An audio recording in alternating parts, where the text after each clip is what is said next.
Hello everyone and welcome back to a new video. In this video, I'm gonna show you guys how you can use road sign assist in your Toyota Corolla. So if you guys want to learn how to do it, just follow the steps that I'm gonna show you. So basically guys, in order to go to your driving settings on your car, all you need to do guys is access your dashboard settings.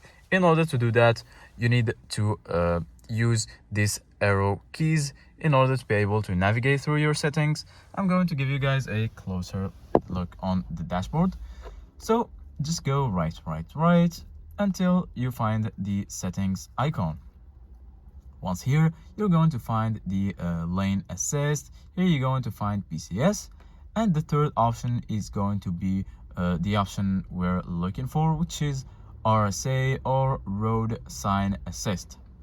So in my car it's already activated, but if you want to deactivate it, give it a click, and if you want to activate it, just click on this button. It's from this button you can change the mode, the OK button. There is also the DRCC. You can also activate it or deactivate it, and once you finish, just go back and then it will be changed directly and your settings will be saved. So this is it guys for today's video. Thank you guys for watching and see you guys in the next video.